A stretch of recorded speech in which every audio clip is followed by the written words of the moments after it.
Bueno, hoy vamos a platicar, bienvenidos todos, Mónica, Jesús, Francisco.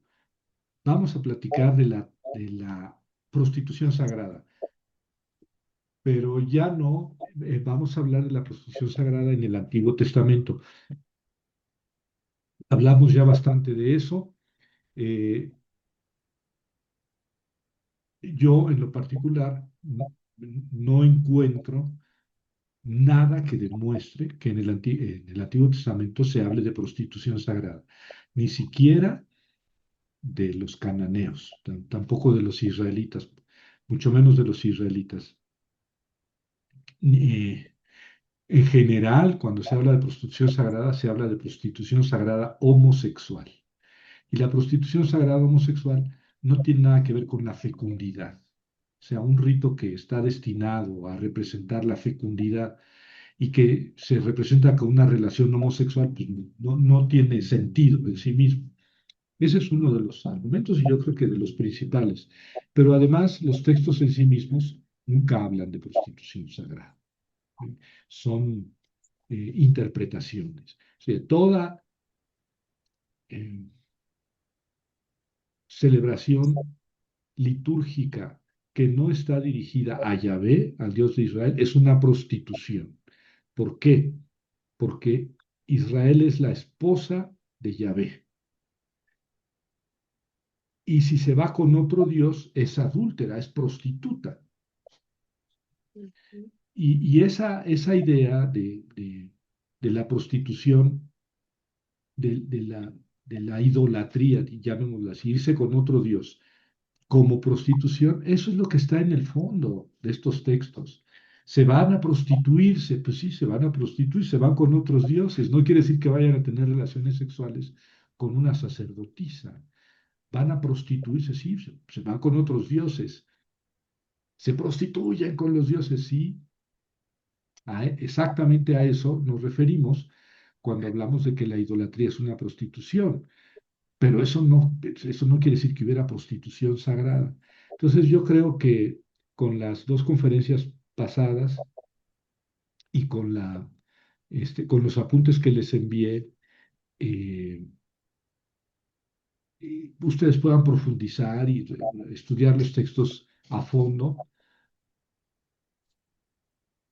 y sacar sus propias conclusiones. Desde mi punto de vista, eh, la traducción prostitutos sagrados, prostitutas sagradas,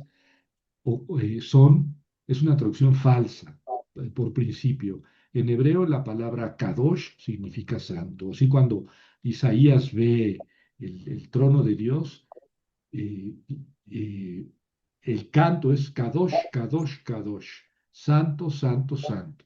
Los Kedoshim, los santos, el Kadosh en plural, Kedoshim, santos, ¿no? ¿Por qué se les tiene que traducir como consagrados a la prostitución? Podríamos traducir consagrados, santos, consagrados, pero a la prostitución, eso es lo que normalmente, ya vimos, añaden las Biblias.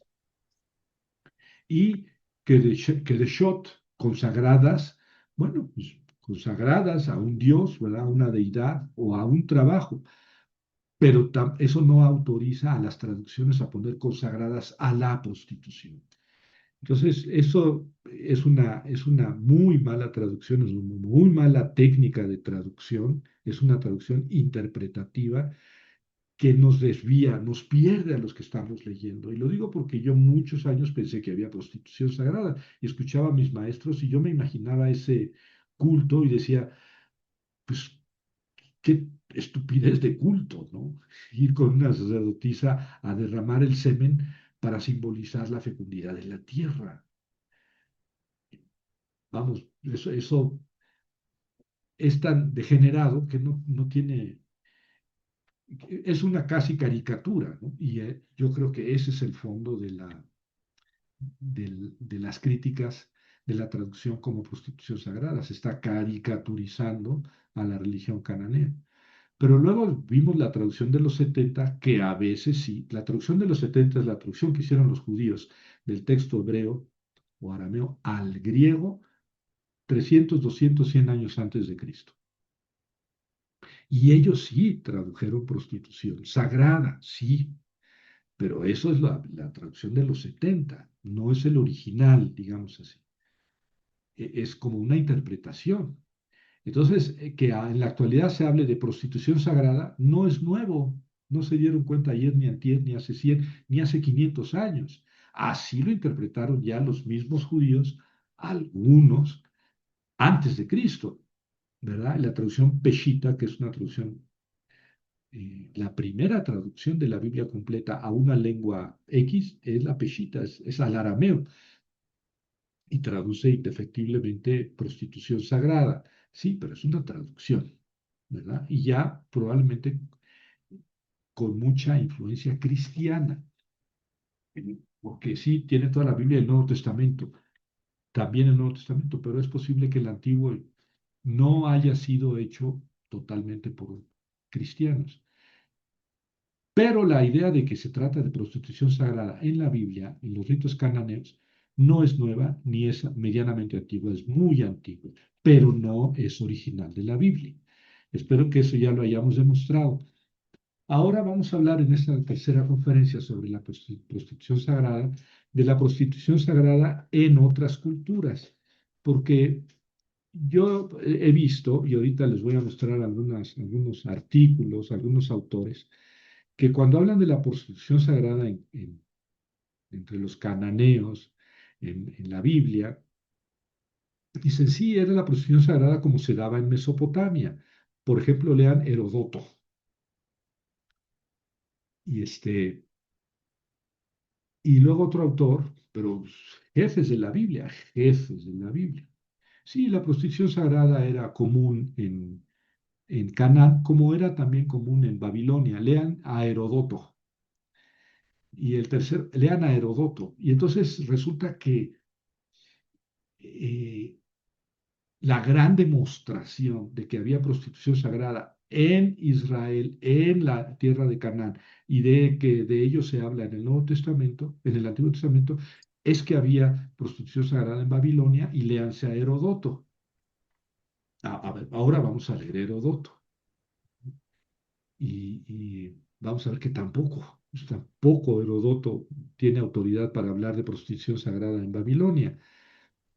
Y otros siguieron, también otros hablaron, sí, siguiendo a Herodoto. Prácticamente Estrabón o Estrabo, copiando a Herodoto, habla de prostitución sagrada acá en Corinto. Sí, pero casi está citando textualmente lo que Herodoto dice de Babilonia. Entonces, yo me puse a buscar, a leer sobre la prostitución sagrada en Mesopotamia, en Siria, norte de Mesopotamia, en Ugarit, o sea, Siria, pero junto al mar Mediterráneo, en Canaán, en Egipto, en Grecia, en Roma, porque en todos lados, según esto, había prostitución sagrada en el culto. Y mi sorpresa fue que en ningún lado se ha demostrado que hubiera prostitución sagrada, en ningún lado. Entonces, se cierra el círculo.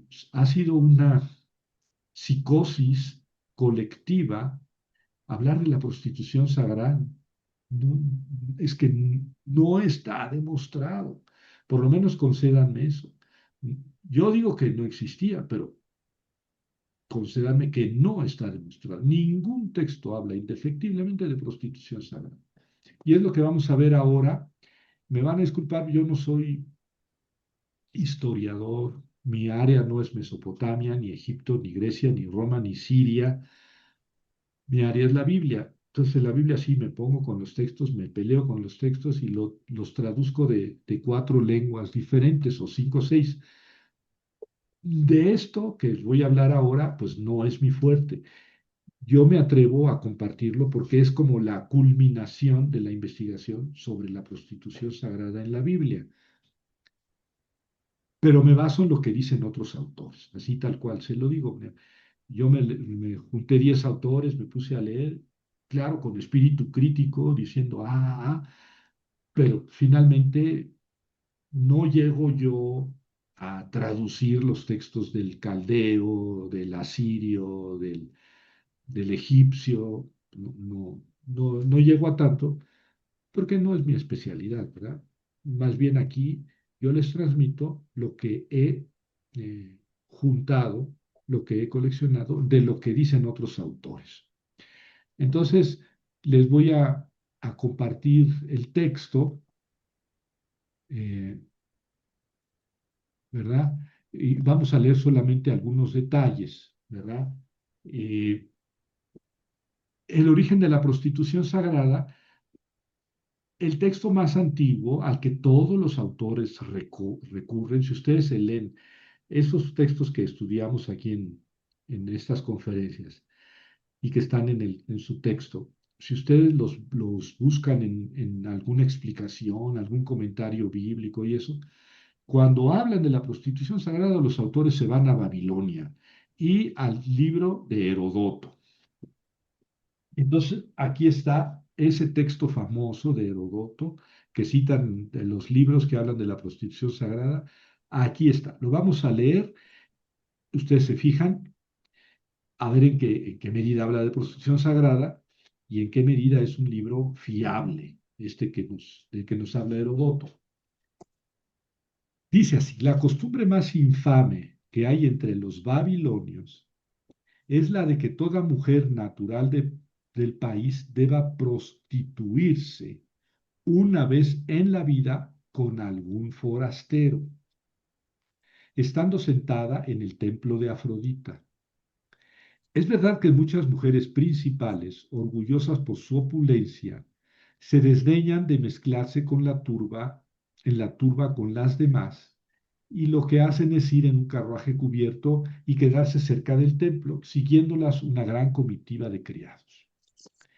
Pero las otras, conformándose con el uso, se sientan en el templo de Afrodita, adornada la cabeza de cintas y cordoncillos, y al paso que las unas vienen, las otras se van.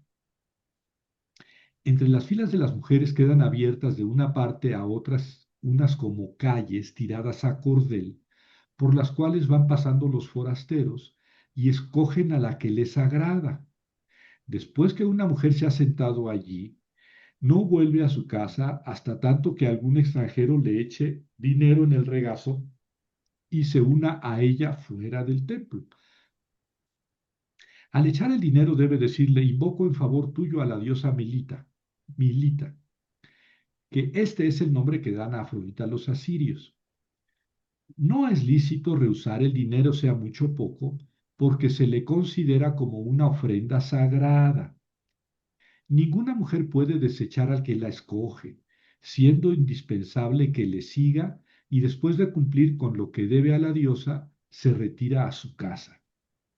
Desde entonces no es posible conquistarlas otra vez a fuerza de dones. Las que sobresalen por su hermosura bien presto quedan desobligadas, o sea, luego agarran cliente. Pero las que no son bien parecidas suelen tardar mucho tiempo en satisfacer a la ley y no pocas permanecen allí por el espacio de 3 y 4 años. Una ley semejante está en uso en cierta parte de Chipre.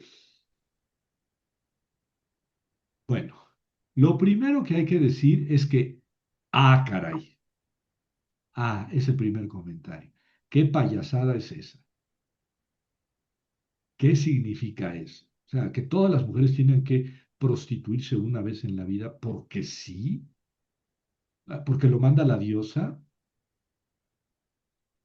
y el extranjero, porque ni siquiera puede ser uno un caldeo, un babilonio, tendrá que ser un forastero que le da dinero y, o sea, ese es un rito absolutamente excéntrico, ¿no? No le veo ningún sentido. Es denigrante contra los babilonios y ahorita vamos a ver si es fiable, pero en sí mismo el rito es muy sospechoso. ¿Qué finalidad tiene eso? O sea, una mujer se va a acostar con cualquier hombre al menos una vez en su vida porque lo manda una diosa Afrodita. Bueno, pero esto no es prostitución sagrada, Porque aquí dice claramente que es una vez en la vida. Por otro lado, la relación sexual no simboliza ningún culto de fertilidad. No tiene la relación sexual aquí no tiene nada que ver con el culto. Si bien el dinero, eso de prostituirse una vez, es un mandato de una diosa y el dinero va para la diosa, sí, pero no es una prostitución sagrada. O sea, la relación sexual no está simbolizando nada en el culto. Bueno, de todas maneras, es una ley es una conducta, una costumbre muy sospechosa. ¿Mm? Siguieron a este eh, Heródoto, Luciano de Samosata, ¿verdad? Que dice que había prostitución con motivos cúlticos. Pudín, yo lo voy a decir cómo se escribe, dice que el 25% de los autores que hablan de prostitución sagrada utilizan a Estrabón como fuente. Bueno, Estrabón, ahorita lo vamos a ver, se basa en Heródoto o en Herodoto. Estrabón se basa en Heródoto, ¿verdad? Y muchos autores se basan en Estrabón. Yo creo que el otro 75 se basan en Heródoto. Dice así Estrabón: es costumbre para todas las Babilonias, de acuerdo con un oráculo, mezclarse con un extranjero. Llegan a un Afrodision con muchas sirvientas y multitud. Cada una va coronada con una cuerda. El extranjero, acercándose, pone en las rodillas tanto dinero como sea posible, va con ella lejos del templo.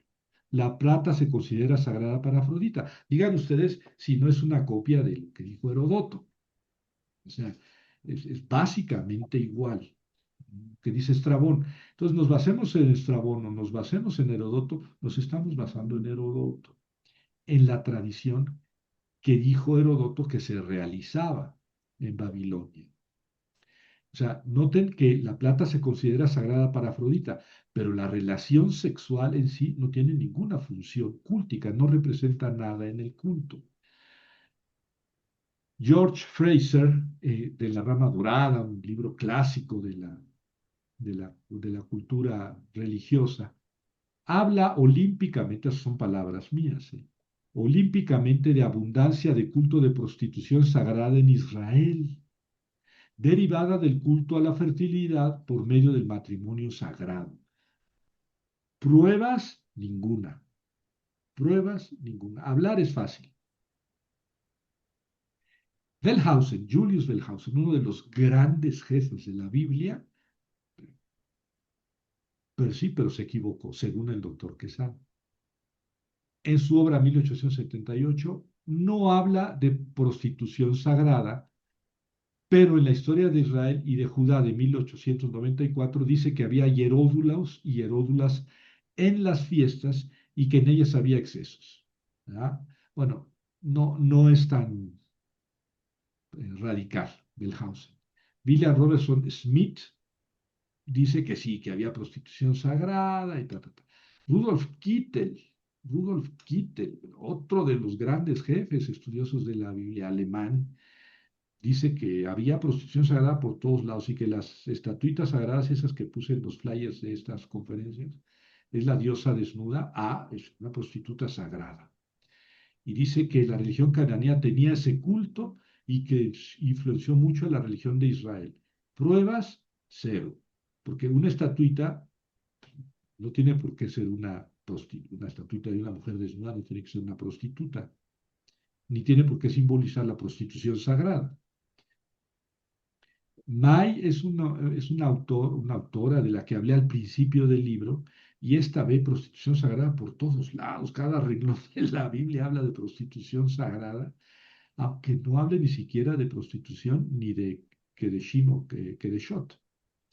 Lo mismo Brox, y aquí les pongo autores, ¿verdad? Autores que dicen que sí, autores pero muy recientes, ¿no? Brox, 1941, May, no me acuerdo de qué época es. Bueno, pero después de May, Brox, entonces May es anterior, eh, Y después siguieron muchos otros autores. En la actualidad, ya le dije a Alonso Schock, el José Luis Sicre, con todo respeto para sus mercedes, dicen que había prostitución sagrada y ponen textos que no demuestran que había prostitución sagrada. Este, y algunos otros autores. Después pongo autores que dicen, ájale, ájale, vamos a ver si es cierto, ¿verdad? Eh, lo primero es, vamos a ver si Herodoto es de fiar. La crónica de Nabónides. Nabónides fue el último rey caldeo. Este Nabónides pues, le pegó Ciro, el rey de Medos y Persas, le pegó a Nabónides, rey de Babilonia, y ya conquistó Babilonia, Ciro, y fundó el gran imperio persa. Bueno, la crónica de Nabónides, la poesía en estrofas, que es una poesía también de Nabónides, y el cilindro de Ciro, que hablan de las victorias de Ciro, y precisamente Ciro, cuando los israelitas estaban desterrados en Babilonia, Ciro entró triunfalmente a Babilonia, ni siquiera luchó, eso lo dice el cilindro de Ciro y las crónicas de Nabónides, porque este tonto de Nabónides quiso cambiar del dios Marduk que había instaurado como dios de Babilonia, Nabucodonosor, el gran rey de los caldeos, quiso sustituirlo por un dios lunar, Sin, y entonces echó encima a toda la casta sacerdotal. Pero además en Babilonia tenía aventados a muchos pueblos que habían desterrado de sus naciones. Entonces, Nabónides ya estaba cercado. En el norte había ya tomado Persia, de todo el norte de Mesopotamia, el sur era el mar y el desierto arábigo, y en el este pues, estaba el imperio persa. Entonces, Ciro no peleó, no luchó para entrar. Lo recibieron con los brazos abiertos como libertador en Babilonia. Y esto lo dice la crónica de Nabónides, rey babilonio, y el cilindro de Ciro, rey persa. Dicen que no hubo batalla, sino que Ciro fue recibido como libertador, ¿verdad? Esto lo estudiamos en un curso de historia. Entonces, fíjense lo que dice Heródoto. Así debe afirmarse, afirma, dice Stark, tomado en conjunto que el logos babilónico de Heródoto, estas afirmaciones de Heródoto sobre Babilonia, de ninguna manera debe ser leído como una fuente de primera mano. Al contrario, aquí se puede hablar de un desconocimiento. ¿Por qué? Porque Herodoto, cuando habla de la conquista de Babilonia, dice que Ciro le puso cerco, la sitió, que tuvo que desviar el río Éufrates para rodear Babilonia con río, con agua, y después tomar la ciudad después de muchos sufrimientos. Eso dice Herodoto. Ah, caray. La crónica de Nabónides y el mismo cilindro de Ciro dicen que no hubo batalla. Mm. Entonces empezamos a sospechar de que Heródoto sea un buen testigo, para saber qué es lo que pasaba en Mesopotamia.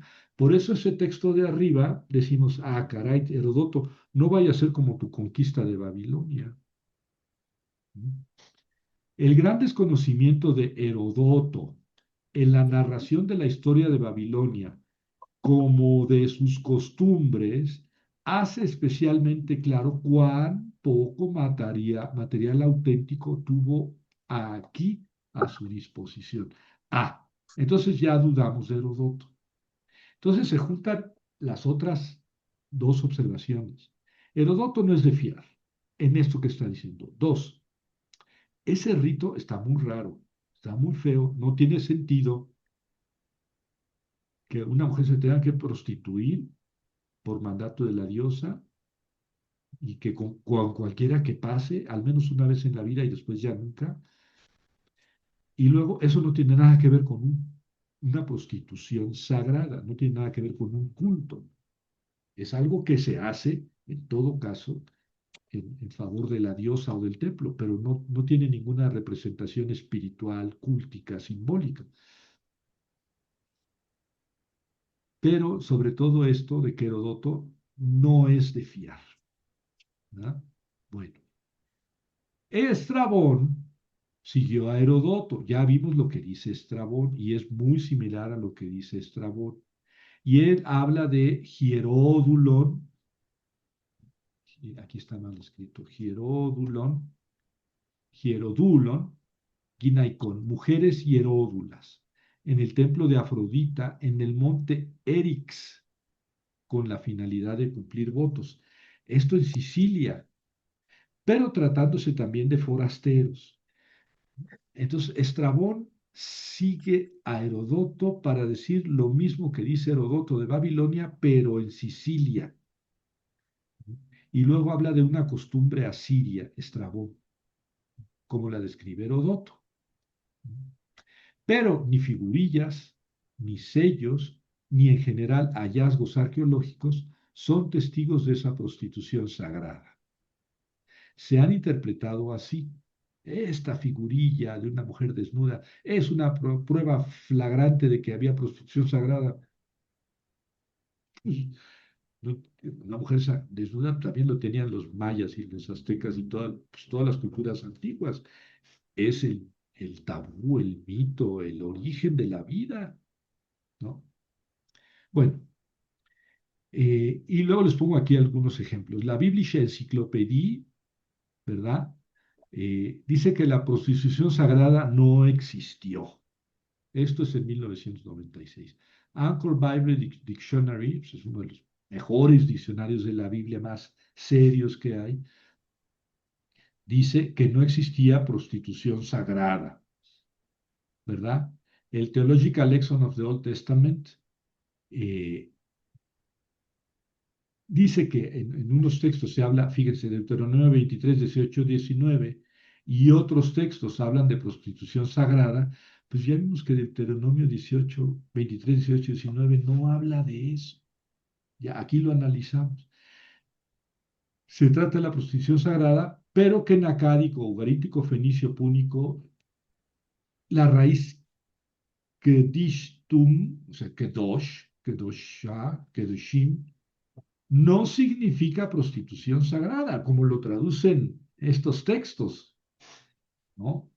Eh, en fin, tal vez pueda concluir esta reacción. O sea, si bien muchos autores, jefes, grandes de la Biblia dicen había prostitución sagrada porque este texto lo dice, y si no vean Herodoto, y si no vean Estrabón, y ya se acabó la cosa, porque ni Herodoto ni Estrabón, o Estrabón sí, siguiendo a Herodoto, y Herodoto sí, pero no es de fiar, pero además no habla de prostitución sagrada.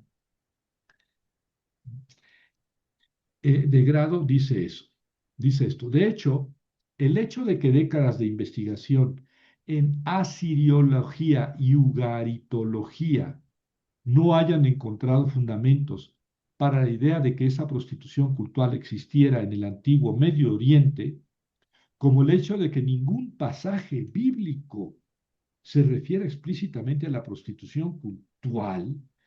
Ah, ningún pasaje bíblico, ese es de los míos, ¿verdad?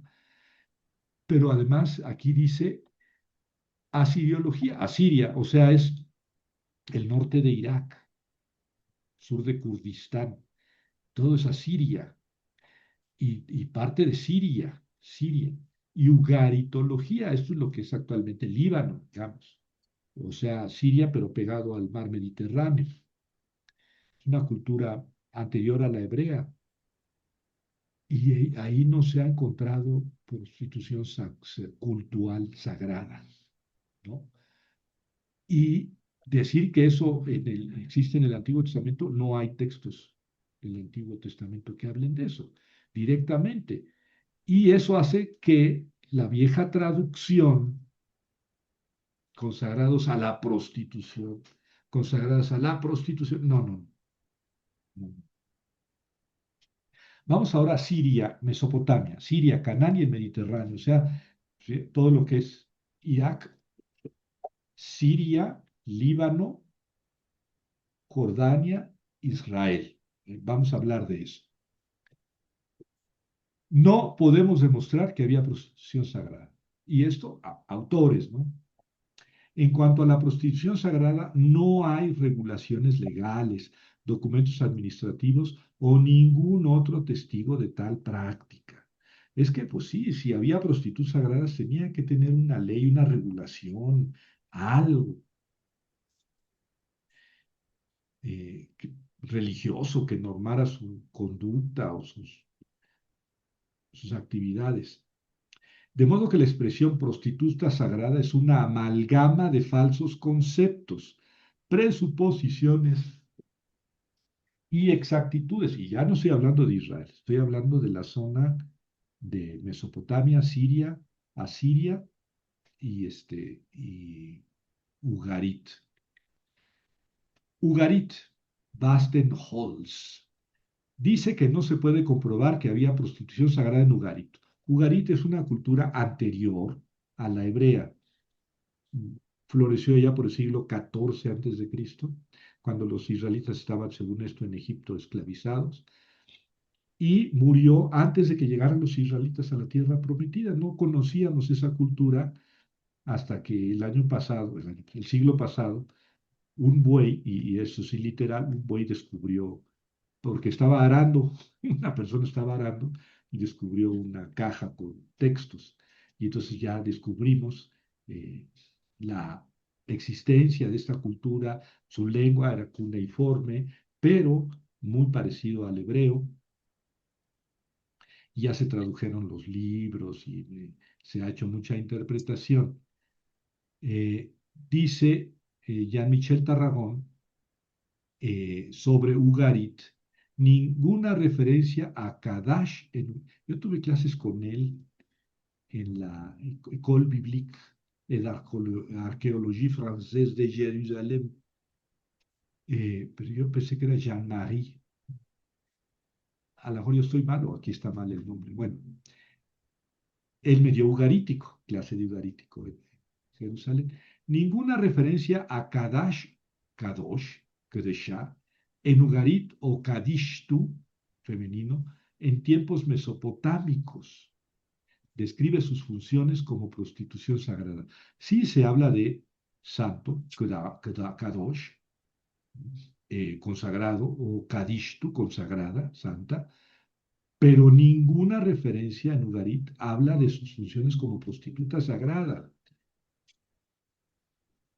En el diccionario de ugarítico de Guillermo del Olmo, este es un español que leyó y releyó los textos que se han traducido de Ugarit, y hizo un libro que se llama Mitos y Leyendas de Canaán, y son muy interesantes porque son anteriores, son similares a los cananeos y a los hebreos,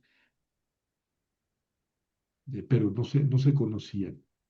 eh, él tiene un diccionario de ugarítico, define como Kadash, santidad, Kadosh como en hebreo, santo, santo, santo, Kadosh, Kadosh, Kadosh, y Kadishtu o Kadeshá como adjetivo santa, epíteto de la diosa, ¿ya? No consagrado a la prostitución o consagrada a la prostitución. Santa o santo, como yo traduzco en los textos que ya les mostré las 2 semanas pasadas. Mari y Asiria. Esto es Siria, la parte siria y digamos el norte de Irak. En Mari la Kedeshá parece ser una partera y cuidadora de niños, pero no una prostituta. En la época neoasiria, estamos allá 1000 años antes de Cristo, también participaba en el culto, pero no había ahí prostitución sagrada.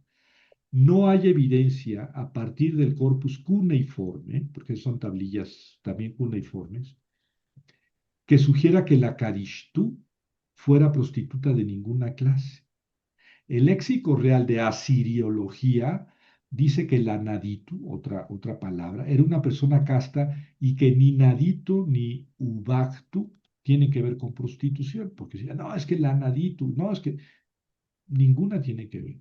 El diccionario asirio de Chicago dice que no hay evidencias de que la Kadishtu, la Kedeshá, la consagrada, fuera prostituta. Babilonia, Irak. Aquí hay varios términos, ¿verdad? A lo mejor los mareo un poco con los términos, pero los repaso rápido, porque a lo mejor ustedes los van a encontrar en algún librito o algo, y esos son los términos que más se han utilizado para decir, prostituta sagrada. Nukik, la Nukik era igual a la Kedishá o Kadishtu, o sea, a la consagrada. De hecho, se dice que algo es Nukik para indicar que es sagrado, consagrado, santo. En conclusión, se puede asegurar que la investigación de la raíz Kadash no basta para afirmar la existencia de la prostitución cultural. Entu o Nindingir, que era célibe en las litanías de Nipsur, línea 84, dice que tener relaciones con una Nindingir es un pecado que requiere absolución. El código de Hammurabi 127 dice que el varón que acuse a una entu, aquí está, de haber tenido relaciones sexuales deberá ser castigado. No podrán tener hijos, tener sexo anal para evitar tenerlos, ni adquirir enfermedades venéreas, so pena de graves castigos. Por ningún lado aparece la prostitución cultural o sagrada. No está demostrado, sin embargo, que en el matrimonio sagrado hubiera relaciones sexuales, porque algunos hablan del matrimonio sagrado, que es el rey que se une a una gran sacerdotisa. Sí, pero eso ya es un rey con una sacerdotisa, pero tampoco está demostrado que hubiera ahí relación sexual real. Si las hubiera, sería entre el rey y su hija o su hermana, lo que parece difícil. Estamos hablando de Mesopotamia. Por lo demás, si fuera el caso, no sería prostitución sagrada por definición. Las consagradas a Shamash en Sipar, Mesopotamia, no se podían casar, eran célibes, al contrario de las consagradas a Marduk. Pero estas de Marduk no podían tener hijos. Bueno, sí, ¿y dónde aparece la prostitución sagrada? ¿Verdad? Las Nadiatu de Nippur vivían enclaustradas como monjas. Las Nadiatu de Marduk, que no vivían enclaustradas, debían ver por su propia subsistencia. Y entonces esta las hacía mujer de la calle. Prostituta! Pues sí, porque tenían que trabajar para subsistir, eran independientes. Entonces andaban independientes de sus familias. Prostituta, no. Pues esos son conceptos muy actuales, ¿no? Pero indica con claridad que no se puede remontar a aquellas épocas la existencia de un culto en que hubiera prostitución de algunas sacerdotisas. En épocas posteriores, el imperio neobabilónico, ya estamos en la época en que se escribe la Biblia, la Naditu era enfermera. Nunca se habla de ellas como prostitutas hieródulas o prostitutas sagradas. Es la época de Herodoto, Babilonia. En conclusión, nada relaciona las Nadiatu con la prostitución sagrada. Harimtu, no hay evidencia de que fueran necesariamente prostitutas per se, independientemente de prostitutas sagradas. Kulmasitu tampoco es prostituta. Los textos que la mencionan indican que es una mujer infértil y potencialmente peligrosa, tal vez por sus deudas religiosas, pero no es una prostituta sagrada. Bueno, y luego analizo algunos textos de Mesopotamia y de Asiria. Por mucho, ninguna evidencia de prostitución o descripción de su actividad sexual ha salido a la luz. Algo parecido con la Shamhatu. Igualmente no hay evidencia de mujeres actuando temporalmente como prostitutas sagradas, ¿verdad? Y es claro que tal actividad era bien contrario a los valores y la cultura mesopotámica, exactamente lo contrario de lo que dice Herodoto. El diccionario acádico de von Soden solo define como prostituta a la haripto, pero sin relacionarla con el culto. Prostitutas siempre ha habido y prostitutos siempre ha habido, pero prostitutas sagradas es una cosa diferente. Bueno, Egipto, la palabra hieródulo se compone de dos palabras, que arriba lo puse en griego y no lo expliqué. Hieros, que quiere decir santo, y dulos, que quiere decir siervo, siervo del santuario, ¿no? Esa palabra no está relacionada con miembros del culto ni con prostitución en Egipto. Esto en cuanto a las épocas griega y romana. Trata de los hieródulos de Bubaste. Ese es un papiro, uno, porque hay 11 textos, ¿eh? Y aquí cada uno lo analizo, ¿no? Trata de dos hieródulos de Bubaste. Parece ser cuidadores de animales. Nada. Hieródulos, cuidadores de animales. Pues a lo mejor eran para el sacerdote, para el templo, siervos del santuario. En el 2 se trata de varios hieródulos. Dice que pagaban puntualmente al templo, ninguna muestra de prostitución sagrada. El 5, este texto es el que más acerca a los hieródulos con servidores del culto. Vaya, siervos del santuario que tienen alguna función en el culto. Pues sí, no hay más que se pueda sacar de ese texto. Los hieródulos en el texto 8 no forman parte de culto, no son esclavos ni del templo ni de los sacerdotes. Aunque hay nexo entre sacerdotes y hieródulos, no lo hay entre estos y el culto, ¿no? Sí, los sacerdotes y hieródulos, pero los hieródulos no tienen función en el culto, lo cual, fíjese, este, bueno, es que la palabra dice siervo del santuario, pues no se imagina que es del culto, pero no, tampoco, no eran ni siquiera siervos del culto, probablemente siervos de sacerdotes. Más bien, en el versículo, el texto 10, más bien aquí podría traducirse hieródulo por temeroso de Dios o piadoso, ¿sí? Siervo de lo sagrado, ¿no? Y en el 11, hieródulo se puede entender como piadoso. ¿Sí? En Egipto no tenemos prostitución sagrada. Ya vimos Mesopotamia, norte de Mesopotamia, Siria, Jordania, Líbano, es decir, Garit, Canaán, Egipto, y no hemos encontrado la prostitución sagrada. Budín analiza diferentes textos en que se habla de hieródulos, tanto en Egipto como en Asia Menor, Turquía, y concluye que en ningún caso se puede hablar de prostitución sagrada varonil y femenil.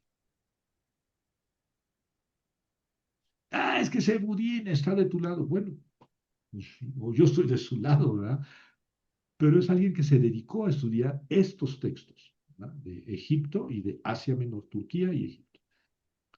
Para Egipto tardío, Quack, otro autor, afirma, más aún, son, en cuanto a nuestra pregunta inicial, un hallazgo negativo, pues en ningún caso hay pruebas que sean probables o incluso solamente creíbles de un nexo entre una costumbre religiosa y o una organización a través de un templo. Grecia y Roma. Budín señala claramente que el mito de la prostitución sagrada no tiene fundamentos tampoco en cuanto al Mediterráneo se refiere, Grecia y Roma. Estrabón dice que sí, que había prostitutas sagradas, siguiendo, y no solamente la idea de Heródoto, sino incluso las costumbres, la cintita y afuera del templo y con un extranjero. Silver, por otro lado, considera que los argumentos de Budín son poco serios, claro, se pelean, ¿no? Bueno, y luego viene el hieros gamos, o sea, el matrimonio sagrado, ¿verdad? Eh, que es un caso diferente, ¿verdad? Eh, el rey se une, si acaso, sexualmente con una sacerdotisa de Inanna. Es posible, eso yo no lo he estudiado a fondo. Pero decir que el Cantar de los Cantares es precisamente una serie de cantos sobre el matrimonio sagrado del rey Salomón con una prostituta sagrada, pues es una barbaridad, es destrozar el texto, porque el texto del Cantar de los Cantares básicamente habla de amor, amor a lo bestia, así desenfrenado, sí, también sin freno, desenfrenado, lujurioso, erótico, sí, de eso habla el amor, el Cantar de los Cantares, pero si a la muchacha la conviertes en prostituta sagrada, se acabó el libro. De forma semejante, para interpretar ritos, se supone también en Ugarit y finalmente en Israel-Palestina, sin que se haya dado para ello una fuente explícita comparable. Yo les dije al principio de la conferencia, esta no es mi área. Yo no soy ugaritólogo, ni egiptólogo, ni helenista, ni latinista o romanista. No es mi área. Mi área es la Biblia y por eso en la Biblia les pongo los textos y les digo, a ver, aquí dice, aquí no dice, aquí se traduce así, aquí se traduce así. Aquí no llego a eso, pero la curiosidad de haber descubierto lo que descubrí en el Antiguo Testamento y que se fundan en Herodoto y en Estrabo o en Estrabón, me llevó a estudiar a estos cuates y, oh sorpresa, ¿eh? Es un mito, es un mito. Ahora ustedes escriban carta ahí a la Biblia de Jerusalén, a la Biblia latinoamericana, a la Biblia de Perina. Oigan, ustedes tradujeron acá y el doctor Quesada dice que así no se traduce. Y luego le ponen, y yo también pienso que así no se traduce, Ujú. ¿verdad? Porque sí, es una idea, psicosis colectiva, ¿verdad? Yo creo que en buena medida esta idea de la prostitución sagrada, bueno, surgió, yo sé dónde surgió, surgió de que irse con un dios extranjero, con un dios que no es Yahvé, es prostituirse. De ahí surgió, esta persona va a prostituirse con otros dioses. La expresión sí se entiende, pero simbólicamente. De ahí surgió. Pero luego, hablar de prostitución sagrada en el Antiguo Testamento tiene la intención clara de degenerar, de degradar la religión cananea. Es una religión muy degenerada y yo creo que sería, si es cierto que había prostitución sagrada heterosexual y homosexual, era una religión que casi no tenía nada que ver con la religión. No me la puedo imaginar un culto así. Este, pero más bien las descripciones que hacen estos autores tienen la función de degradar, de caricaturizar la religión cananea con el objetivo de exaltar la santidad de la religión de Israel, ¿verdad? Lo mismo que hicieron los españoles, que ya algo dijo, algo aceptó el rey. Ujú. Pues sí hubo barbaridades, pues sí, una que otra barbaridad, ¿verdad? Una que otra barbaridad. Y la principal barbaridad fue destruir las pirámides y construir con esas piedras y sobre esas pirámides iglesias y catedrales. A los mexicanos del centro nos impidieron conocer nuestro pasado, lo destrozaron, lo enterraron. Afortunadamente, los de Luz y Fuerza del centro descubrieron a la Coyolxauhqui y eso nos llevó a descubrir el Templo Mayor y a hacer excavaciones y a rescatar algo de nuestro pasado. Vayan al Museo del Templo Mayor de Tenochtitlán. La Piedra del Sol, la Coyolxauhqui, el Tlaltecutli, son piedras que se descubrieron. Bueno, la Piedra del Sol es un poco más antigua, la Coatlico también, pero la Coyolxauhqui y el Tlaltecutli son las piedras fundamentales que están ahorita en el Templo Mayor, en el Museo del Templo Mayor, y las acabamos de descubrir. Sí, estos españoles destrozaron nuestro pasado. Sí, sí. ¿Por qué? Porque nos venían a traer al nuevo Dios, al verdadero Dios, y lo que tenían ustedes es que pobrecitos estaban bajo el poder del demonio. Entonces, como mi Dios es el verdadero, quitamos a todos sus mugrosos demonios y les ponemos al Dios verdadero. independientemente de que yo sea cristiano o no, eso es un genocidio cultural, además del genocidio físico, porque para el siglo X, para fines del siglo XVI, para 1590, 70 años después de la conquista, el 95% de los habitantes de México habían muerto. 95%. Es que eran muy buenos los españoles. Pues, qué bueno que ya reconociste que hicieron algunas cosas mal, pero una de las cosas peores fue degradar la religión.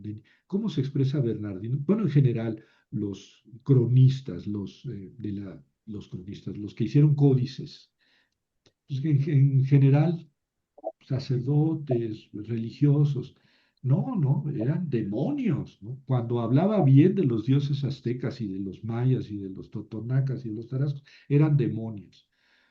O sea, había que denigrar la religión y mataban 850,000 prisioneros, embarrando el corazón todavía palpitante en el hocico de su dios Huitzilopochtli. Pues sí, se trataba de degradar, de caricaturizar a la religión precolombina en orden a engrandecer la santidad, la pureza, la dulzura y el amor de la religión cristiana. Hice una comparación que puede ser hiriente, pero lo mismo pasa con esto de la prostitución sagrada. No eran unos prostitutos y prostitutas degenerados. Sí, querer conocer la religión de Canaán a partir de lo que dicen los profetas de Israel es como querer conocer a Felipe Calderón a través de lo que dice de él Andrés Manuel López Obrador. O al revés, querer conocer a Andrés Manuel López Obrador a través de lo que dice de él Felipe Calderón.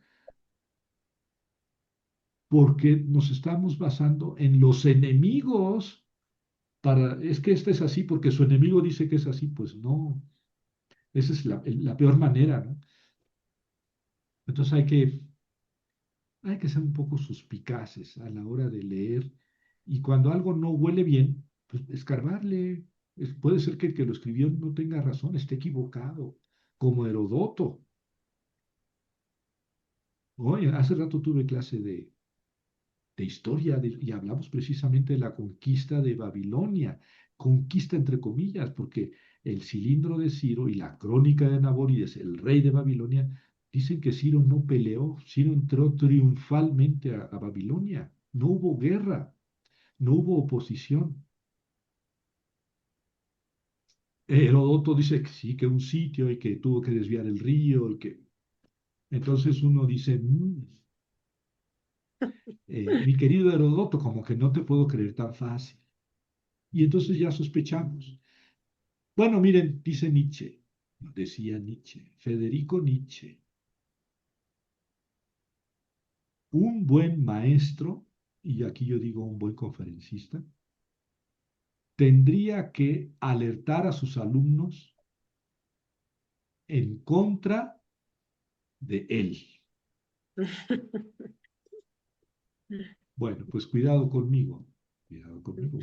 A lo mejor estoy equivocado, a lo mejor cambio de parecer de aquí a 6 meses investigando más, pero lo que les digo ahora se lo digo con toda sinceridad, diciendo lo último que he alcanzado a descubrir. ¿Qué les parece? Pues que ya no confío tanto en la Biblia de Jerusalén, profesor. Y de verdad que sí se me hacía que pues era lo mejor, ¿no? Dije, no, pues sí, de lo mejor es la Biblia de Jerusalén. Pero ya que vimos que efectivamente no es una traducción, sino que le meten ahí pues esa parte, ¿no? Donde sí nos llevan a pensar en una prostitución como el concepto que manejamos ahora, ¿no? Entonces sí, pues que está totalmente equivocado. Entonces, por lo pronto ya no confío tanto en ella, ¿no?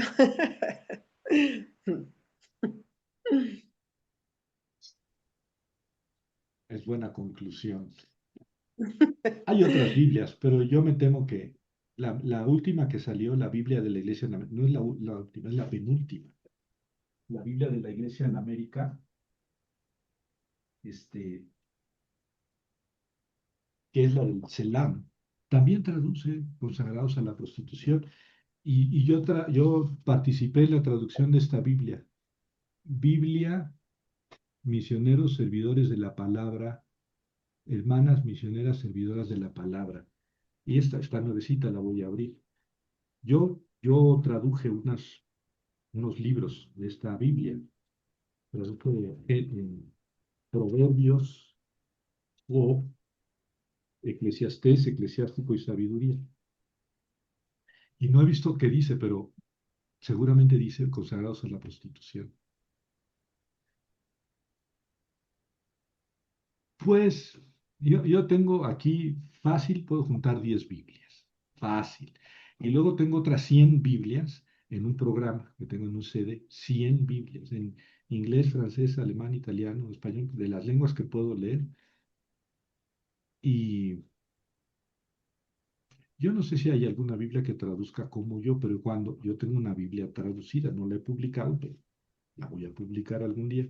Y esa sí la pueden leer tranquilamente en este aspecto. No dudo que en muchos otros, pero es que todos somos así, somos humanos y imperfectos y no es que tengamos mala voluntad, es que creemos que así es la cosa o se nos chispa y no revisamos una cosa bien y decimos algo incorrecto, pues eso nos pasa a todos, ¿no? Pero bueno, lo interesante es que estemos siempre en disposición de corregirnos, de corregirnos. Y voy a leer qué dice esta Biblia. Se la recomiendo ampliamente porque yo traduje 5 libros, pero por lo demás, no sé, no sé cómo La sea. vamos a buscar, profesor. La vamos a buscar. Sí, porque la verdad, después de escucharlo, pues sí queda muy, muy de manifiesto que es un mito este que se ha manejado. Y pues yo tampoco acabo de entender cuál es el objetivo, ¿no? Sí, Sí, estaba muy claro, está muy claro. Ok, es la prostitución del pueblo que se desvía y esa es la prostitución de la que se viene hablando. Entonces, ¿en qué momento nos encarrilamos por el otro lado? sí. Pues ya, desde antes de Cristo, fíjate, Betty, la traducción de los 70, Exacto, al menos exacto. parcialmente, no todos los textos, pero algunos sí. Ujú, Y luego ya Heródoto, que es el siglo V antes de Cristo, algo así. ujú, Pero Heródoto no habla de Israel, habla de Babilonia, pero también de una, y bueno, hay que decirlo, él no habla de prostitución sagrada, porque hay una prostitución en el templo, pero que hay, y ni siquiera es en el templo, o sea, en el templo se contrata a la muchacha, pero después dice se van lejos del templo, pero no hay ninguna relación entre propiamente la relación sexual en sí y el ujú. culto, no hay una simbología. Bueno, nos vemos dentro de 8 días. Que les vaya muy bien, que descansen. Si hay alguien que quiera hacer algún comentario. No es manda. ¿Qué vamos a ver, profesor, la próxima reunión? Esa es una pregunta que no quería que me hicieras, pero ahora te la regreso. Tú sugiere Ah, ok, ok, ok.